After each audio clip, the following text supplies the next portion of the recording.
하나님 말씀 여호수아 5장 1절에서 12절까지의 말씀입니다. 여호수아 5장 1절에서 12절입니다.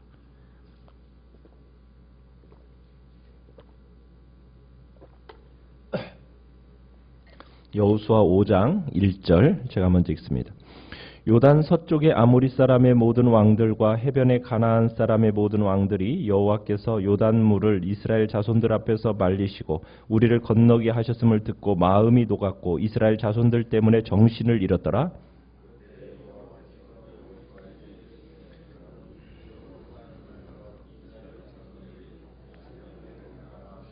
여호수아가 부싯돌로 칼을 만들어 할례산에서 이스라엘 자손들에게 할례를 행하니라.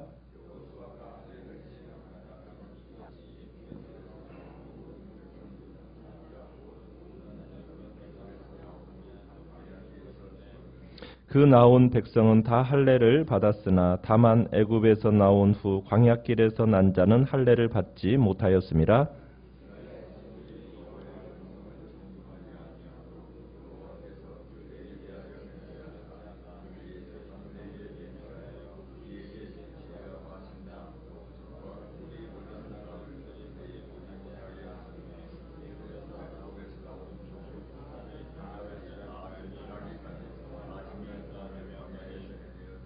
그들의 대를 잇게 하신 이 자손에게 여호수아가 할례를 행하였으니 길에서는 그들에게 할례를 행하지 못하였으므로 할례 없는 자가 되었음이었더라.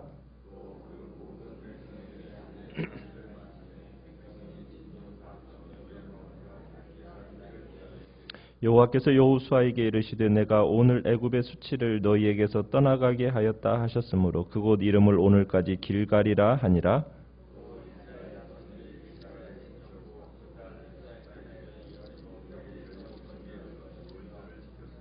유월절 이튿날에 그 땅의 소산물을 먹되 그날에 무교병과 볶은 곡식을 먹었더라.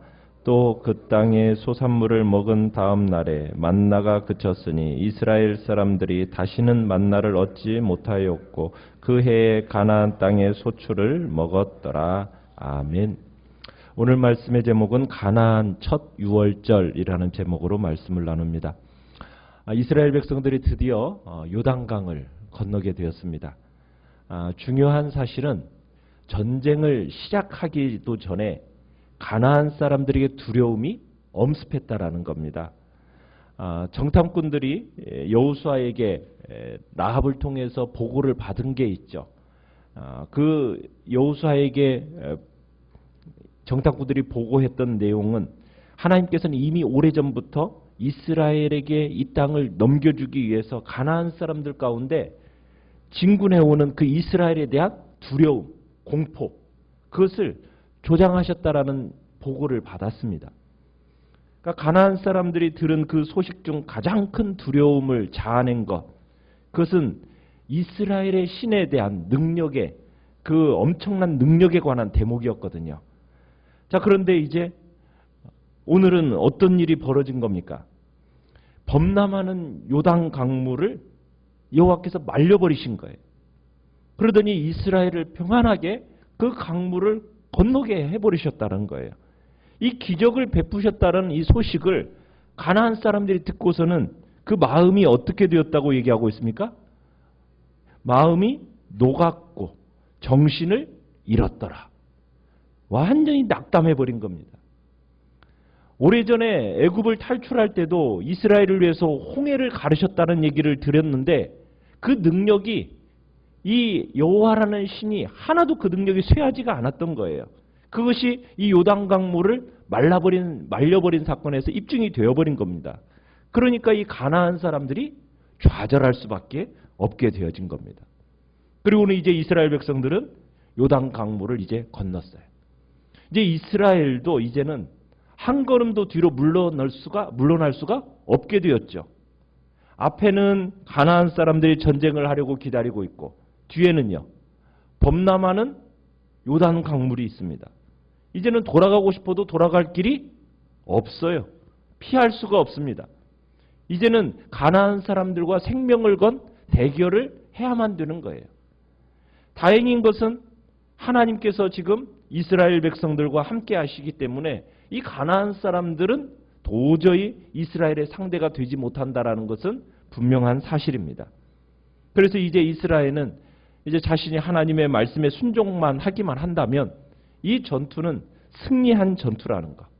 이 땅은 자신들의 것이나 다름이 없다라는 것. 이것을 이제 알고 있었던 거고 가나안 사람들도 이 사실을 알고 있었다라는 겁니다. 자, 이제부터는 전쟁을 통해서 가나안 이제 정복을 하면 돼요.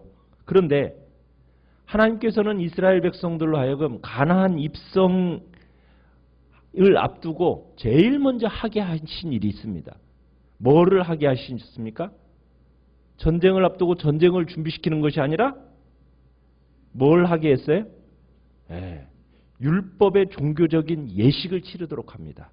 그건 다름 아닌 할례예요. 할례. 어떻게 보면 이스라엘 백성들이 이제 새로운 출발을 하게 된 이 시점에서 새로운 시작을 상징하는 예식을 하나님께서는 하게 하시는 겁니다.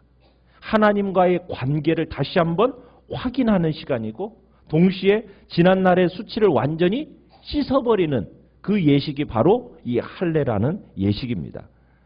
자, 우리가 지금 요단강을 건널 때 날이 언제라고 얘기했습니까? 19절에 보면 4장 19절에 보면 첫째 달 며칠이요? 10일이라고 그랬죠. 자, 그러면은 6월절은 언제입니까? 6월절은 14일 저녁이에요. 우리가 10절 보시면은 5장 10절을 보면 그달 14일 저녁이 6월절입니다. 그러니까 지금 6월절까지는 4일 후면은 이 6월절을 지켜야 되는 거였어요. 자, 6월절이라는 것은 누구만 참석할 수 있는 절기냐면 할례를 받은 사람들만 참석할 수 있는 절기가 6월절입니다. 가나안에 입성해서 처음 지내는 이 6월절에 참여하려면 모든 남자는 할례를 받아야 되는 거예요. 우리가 성찬식에 참여하는 사람은 누구만 성찬식에 참여할 수 있죠? 세례를 받은 사람만 성찬식에 참여할 수 있는 겁니다. 마찬가지예요.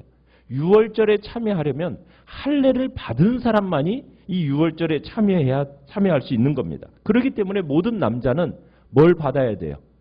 6월절에 참여하려면 할례를 받아야 되는 겁니다. 이스라엘이 또 할례를 행하는 또 다른 이유는 이제 하나님의 전쟁으로 이제 하나님의 그 거룩한 전쟁을 수행하는 자들로 이스라엘 백성들이 이제 참여해야 되는데 의식적인 문제가 없어야 됩니다. 그렇지 않으면 의식적으로 깨끗하지 못하면은 하나님께서 이 이스라엘이 도리어 그들의 적이 될 수가 있는 거예요. 하나님께서 그들을 삼켜버릴 수가 있는 거예요. 그래서 의식적으로도 깨끗하게 하기 위해서는 행해져야 될 의식이 있었는데 바로 이게 할례였던 겁니다. 자, 근데 우리가 한번 생각할 거면 뭐냐면 지금 앞에 요단강도 건넜어요. 앞에는 지금 누가 기다리고 있습니까? 가나안 적군들이 지금 기다리고 있어요. 여러분, 그 언제 쳐들어올지도 모르는 이 적을 앞에 두고 여러분 할례를 행한다라는 거 어떻게 생각하면 이거 대단한 믿음일지도 모르지만 어떻게 보면 다르게 생각하면 참으로 무모한 짓이에요. 그렇지 않습니까? 여러분 할례를 행하고 나서 전쟁을 할 수가 있어요, 없어요? 없어요. 그런데 하나님은 지금 뭘 명령하고 계세요? 할례를 명령하고 계시는 거예요. 여러분 이건 어떻게 보면은 죽음을 각오하는 순종입니다. 그런데 지금 이스라엘 백성들은 하나님이 명령하신 일이기 때문에 복잡하게 생각하지 않고 뭐 득과 실을 따지지도 않고 그거 필요 없이 그냥 믿고 순종하는 거예요. 그래서 지금 이스라엘 백성들은 이 하나님의 말씀에 순종함으로 지금 나가고 있습니다. 여러분 할례는 언제 주어졌죠? 할례라는 것은 아브라함 때 주어졌죠. 그죠? 아브라함 때 하나님께서 왜 할례를 하는 예식을 행하도록 하셨습니까? 이스라엘 하나님과 이제 할례를 행한 아브라함의 후손들의 특별한 관계를 상징하는 의미로서 이 할례를 주셨습니다. 지금 이 순간 이스라엘이 할례를 행해야 하는 것도 무엇보다도 자신들이 하나님의 언약 백성이다. 이것을 확인하는 예식이 이 할례 예식입니다. 그러면서 2절에 보면은 하나님께서 여호수아에게 끝에 보시면은 이스라엘 자손들에게 다시 할례를 행하라 이렇게 얘기하고 있어요. 그죠? 다시. 다시라는 단어 속에는 무슨 의미가 있습니까? 이게 지금 첫 번째입니까? 두 번째란 얘기입니까? 그렇죠. 두 번째라는 의미가 되어 있는 거죠. 왜 다시 두 번째입니까?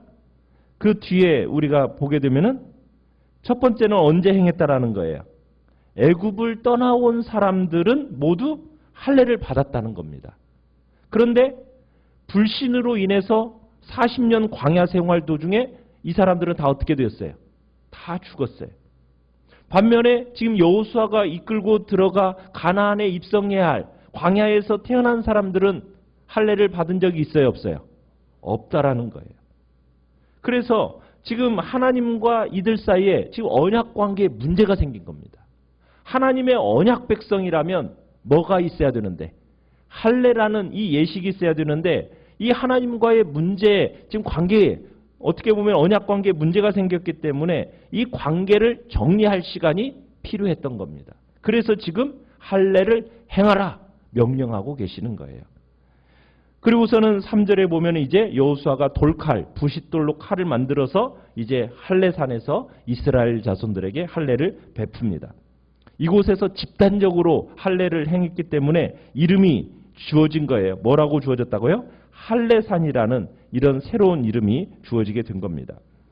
자, 그러면서 6절에 가보시면 이스라엘이 왜 광야에서 할례를 행하지 못했는가 이 설명을 하고 있는데 이 설명 과정에서 불순종한 백성의 그 비참한 종말 그리고 이들이 얻게 될 젖과 꿀이 흐르는 땅 이 두 가지를 서로 비교, 대조하고 있습니다. 강력한 대조를 이렇게 구성하면서 얘기하고 있어요. 그러면서 이스라엘 백성에게 다시 한번 도전하는 거예요. 뭐라고 도전하는 겁니까? 불순종해서 비참한 종말을 맞이할 건가? 아니면은 순종해서 젖과 꿀이 흐르는 땅을 차지하겠는가?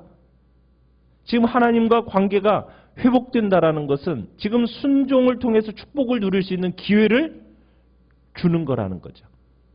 그래서 이스라엘 백성들은 지금 어쨌든 그 축복을 받아 누리기를 지금 결단하라고 이 할례를 통해서 지금 하나님과의 그 언약 관계를 다시 한번 회복하라고 지금 요청하고 있는 겁니다. 이렇게 해서 이제 할례를 행하게 되었는데 9절에 가보시면 백성들이 할례를 받고 아물기를 기다리는 동안에 이제 뭐라고 얘기를 하고 있습니까? 9절에서 애굽의 수치를 너희에게서 떠나가게 하였다. 이렇게 표현하고 있어요.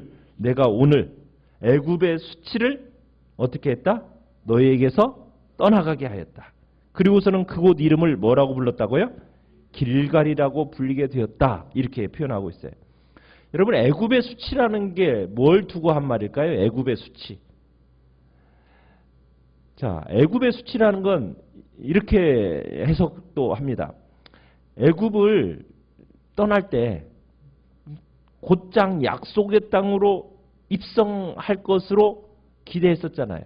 그러니까 애굽 사람들한테도 그랬던 거죠. 우리 가나안 땅, 젖과 꿀이 흐르는 땅으로 간다. 자, 그랬는데 곧바로 들어갔습니까? 못 들어갔습니까? 못 들어가고 40년 광야 생활을 했잖아요. 그것을 바라보는 애굽 사람들이 어떻게 여겼겠어요? 비아냥거렸겠죠. 놀렸겠죠. 아니 극적으로 막 10가지 재앙이 나고 홍해도 건너더니 결국에 뭐 했어요?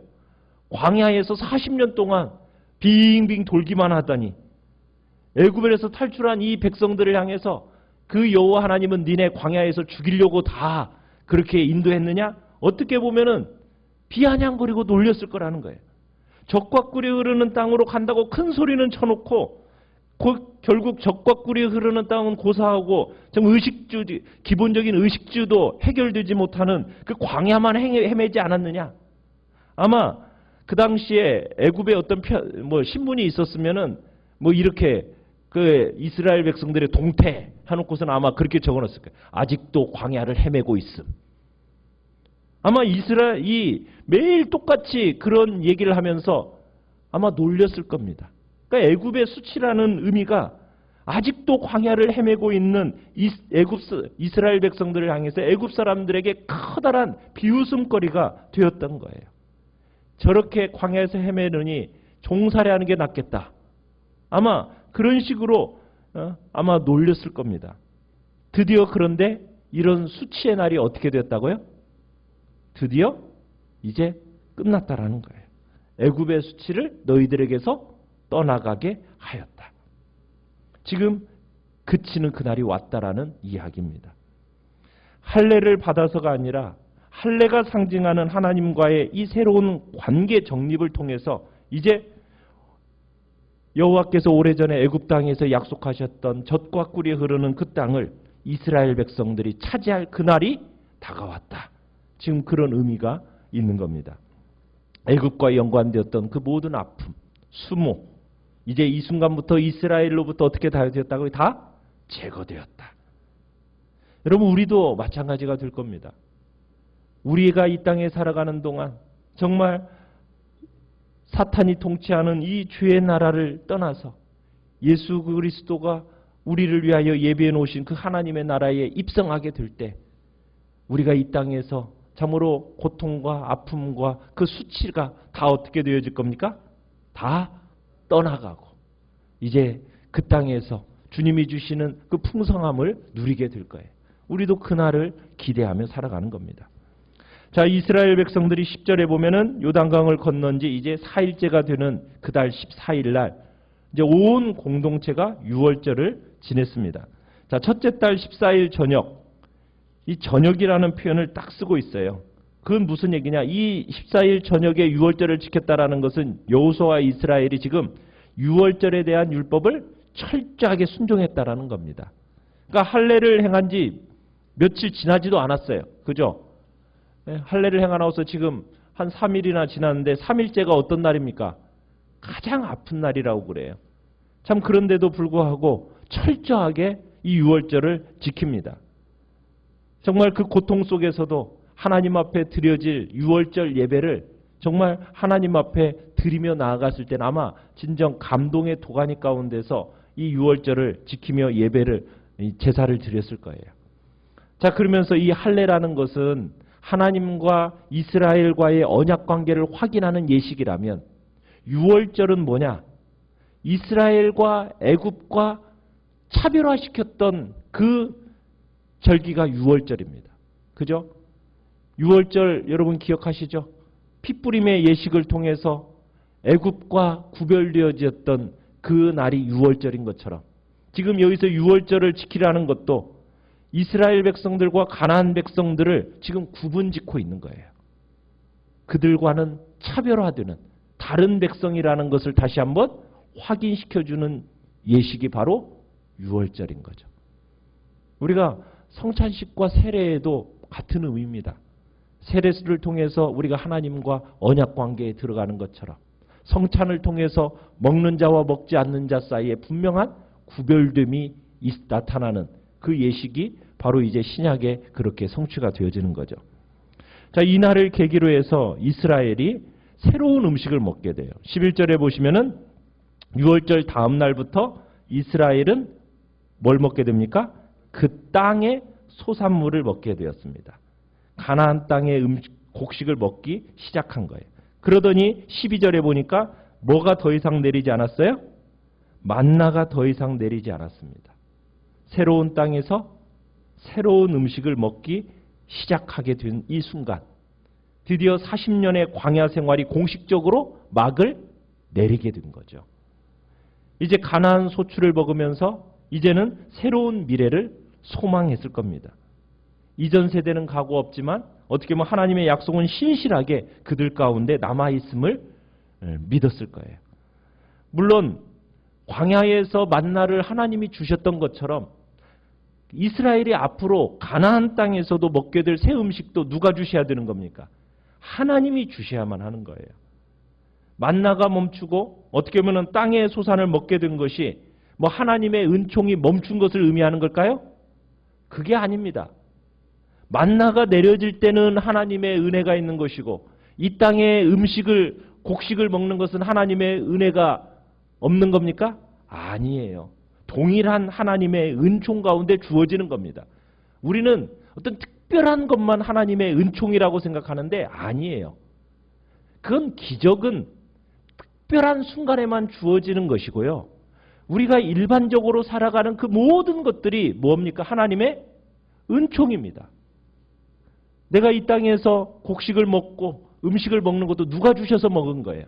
하나님이 주셔서 먹는 겁니다. 여러분, 우리가 병원에 가서 약을 먹는 것도 여러분 그것은 하나님이 주신 겁니까? 아니면은 인간적인 겁니까? 하나님이 주신 거예요. 주셨으면 그것을 우리는 하나님이 주신 것으로 알고 활용하는 겁니다. 하나님이 베푸시는 은총의 모습이 바뀐 것뿐이지 은총이 사라진 것은 아니에요. 우리는 그거 기억해야 돼요. 하나님이 우리를 보살피시는 방법은 항상 똑같은 방법으로 보살피시는 것이 아니에요. 기적이라는 것은 어떤 때만 나타나는 겁니까? 특별한 순간에만 나타나는 게 기적인 거지. 그때 특별한 은총으로 이 만나 같은 것도 주시는 거죠. 그런데 일반 살아가면서 먹을 것이 하나님께서 주신 것들이 있는데도 불구하고 만나 내려달라고 하는 것은 그것은 뭡니까? 그건 잘못된 거예요. 하나님이 주신 것도 하나님께서 은총으로 주어진 건지를 알고 그것에 대해서 감사함으로 먹고 하나님이 주신 것에 대해서 사용하는 것이 그게 하나님의 은총에 대해서 우리가 지혜롭게 사용하는 방법입니다. 근데 우리가 그것을 잘못되게 이해하면 우리는 자꾸 특별한 것만 오라려고 그래요. 만나만 달라고 해요. 이미 새로운 땅에서 새로운 거 하나님이 주셨는데도 만나 달라고 하면 그것은 잘못된 거죠. 지금 하나님께서 지금 가나안 땅에 들어갈 때 새로운 땅의 소산물을 주시면서 이제 만나는 그치게 하셨어요. 우리 하나님께서는 참으로 이 땅을 연단의 세월 속에서 우리에게 교훈을 주시면서 정말 신실하게 우리를 인도하시는 그 하나님을 우리가 섬기고 나아가는 겁니다. 오늘 한날도 정말 이 하나님과 친밀한 시간을 가지시고 더 깊게 말씀이 깨우쳐달라고 또 기도하며 나가시길 바랍니다. 말씀을 생각하면서 기도하시고요. 연약한 지체들을 위해서 기도해 주시고 이제 18년을 잘 마무리 짓고 2019년에 대한 새로운 계획들을 잘 세워갈 수 있도록 기도하시며 또 주님의 교회가 더욱 든든히 세워지는 복된 역사를 놓고 기도해 주시고 이제 다가오는 성탄절을 놓고 주님의 오심의 기쁨의 시간들을 또 우리들이 확인하는 시간이 되게 해달라고 이 시간 주여 우리 세번하고 이 시간 주여 우리 세번하고